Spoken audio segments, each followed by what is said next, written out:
नमस्कार. एबीपी माझामध्ये आपल्या सगळ्यांचं स्वागत. कोल्हापूरनंतर मराठा क्रांती मोर्चा आता ठाण्यामध्ये धडकतो आहे. ठाण्यासह नवी मुंबई, भिवंडी आणि नालासोपाऱ्यामधनं मोठ्या संख्येनं मराठा समाज या ठिकाणी दाखल होऊ लागलेला आहे आणि या गर्दीच्या पार्श्वभूमीवर मध्य रेल्वेनं 40 जादा लोकल सोडलेल्या आहेत. सकाळी 11 वाजता म्हणजे अगदी थोड्याच वेळात, अवघ्या काही मिनिटात शहरातील 3 हात नाक्यापासून ते सेंट्रल पार्क मैदानापर्यंत हा मोर्चा काढला जाईल.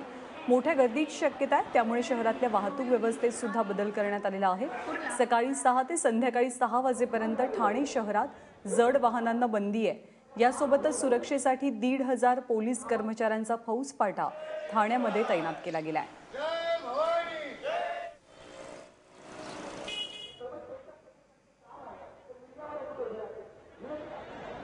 ही थेट दृश्य आहे ठाण्यामधल्या मराठा मोर्चाची. अगदी मुंबईच्या वेशीवरती, मुंबईच्या जवळच किंबहुना हा मोर्चा होतोय, त्यामुळे या मोर्चाला महत्त्व प्राप्त झालेलं आहे.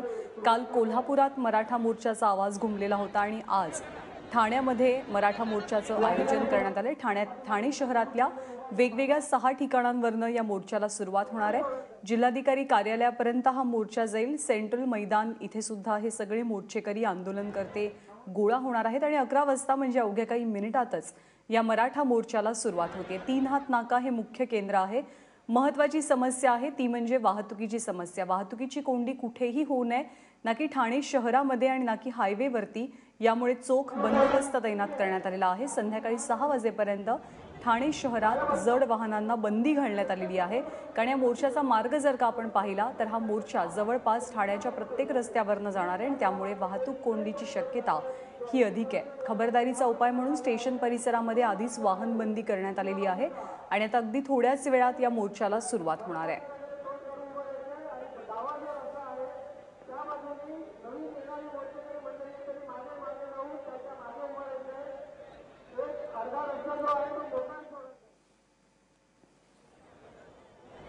आपले प्रतिनिधी गणेश ठाकूर सध्या आपल्यासोबत आहेत. गणेश, अवघी काही मिनिटं राहिलेली आहेत हा मोर्चा सुरू होण्यासाठी. काय चित्र अनुभवायला मिळत आहे?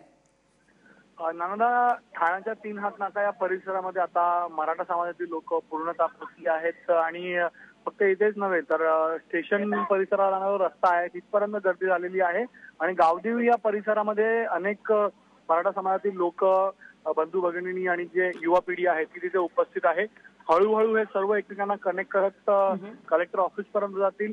तिथं हा मोर्चाची समाप्ती होणार आहे आणि आता थोड्याच वेळात या मोर्चाला सुरुवात होणार आहे. आपण दृश्य पाहू शकतो, ठाण्याच्या 3 हात नाक्याच्या परिसराची दृश्य आहेत.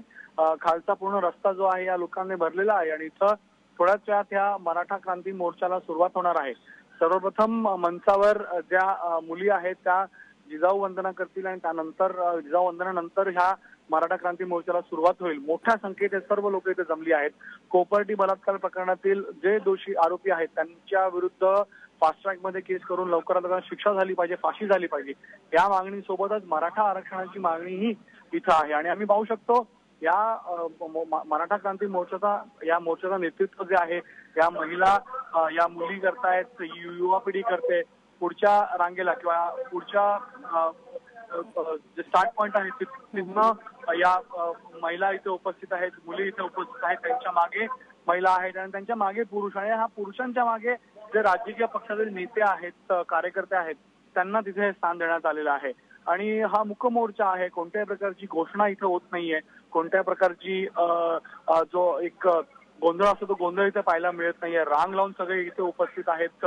4च्या जोडीमध्ये या मुली एका रांगेत उभ्या आहेत आणि अशा प्रकारची रांग जी आहे ती आता ठाण्याच्या पुढे म्हणजे नाशिकला जाणारा रस्ता आहे तिथपर्यंत पोहोचत आहे आणि हळूहळू इथनच या मोर्चाला सुरुवात होईल. थोड्याच वेळात या मोर्चाला सुरुवात होणार आहे आणि मोठ्या संख्येत ते सर्व लोक इथे पोहोचले आहेत. संख्या किंवा फिगर्स आपण सांगू शकत नाही कारण संख्या खूप मोठी आहे आणि लोक कनेक्ट करणार आहेत पुढे जाऊन. तर जो एंड पॉइंट आहे कलेक्टर ऑफिसचा तिथे मोठ्या संख्येत लोक पोहोचतील आणि कडेकोट सुरक्षा व्यवस्था इथे पाहायला मिळते.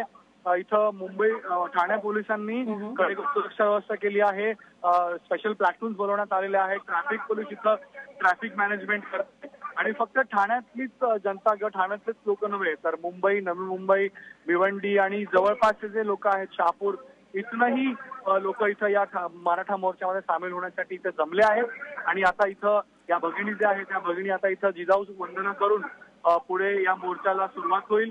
मोर्चाचं नेतृत्व जसं मी सांगितलं या मुली करतायत, त्यांच्या मागे महिला आहेत आणि हळूहळू लोकांची गर्दी इथं वाढत चालली आहे.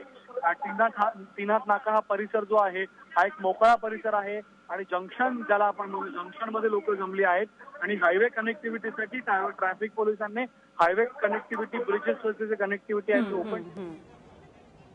नक्कीच वाहतुकीची सुद्धा कुठेही कोंडी होऊ नये, कुणाची अडचण होऊ नये या मोर्चा दरम्यान याची सुद्धा खबरदारी घेतली जाते. गणेश, धन्यवाद या सगळ्या सविस्तर माहितीबद्दल. मध्ये आमच्यासारख्याच आमच्या एका भगिनीवरती अमानुषपणे बलात्कार झालेला आहे. तर त्या नराधमाला 6 महिन्याच्या आत शिक्षा मिळालीच पाहिजे आणि अशी शिक्षा मिळाली पाहिजे की त्याच्या पुढे ही घटना परत कधीही घडली नाही पाहिजे आणि कोणता नराधम हा ही घटना करण्यासाठी लायकही नाही राहिला पाहिजे. आमची फक्त एवढी इच्छा आहे की अॅट्रॉसिटीत काहीतरी फेरबदल करावेत आणि जे पण अॅट्रॉसिटी ऍक्टच्या गैरदुरुपयोग किंवा गैरवापर करतायत त्यांच्यावर कडक कारवाई व्हायलाच पाहिजे. एवढीच आमची मराठा समाजाची मागणी आहे. बरेच जण विचारतात की तुमच्या मराठा क्रांती मुक मोर्चाचं नेतृत्व कोणता राजकीय नेता करतोय किंवा कोणता राजकीय पक्ष तुमच्या पाठीमागे आहे. तर प्रत्येकाला मला सांगायचंय की याच्या मागे कोणता राजकीय पक्ष नाहीये, कोणता राजकीय नेता नाहीये. या मोर्चाचं नेतृत्व माझा शेती करणारा मराठा करतोय, रिक्षा चालवणारा मराठा करतोय, 90% मिळूनही मागे राहिलेला माझा मराठा करतोय. या मराठा मोर्चा क्रांतीचं नियोजन नेतृत्व हा माझा सर्वसामान्य मराठा करतोय. तर ठाण्यामध्ये अवघ्या काही मिनिटातच मराठा मूक क्रांती मोर्चाला सुरुवात होणार आहे. ठाणे शहराच्या 6 वेगवेगळ्या ठिकाणांवरनं हा मोर्चा निघणार आहे आणि हा मोर्चा एका ठिकाणी एकत्र येईल. सेंट्रल मैदान हे ते ठिकाण आहे.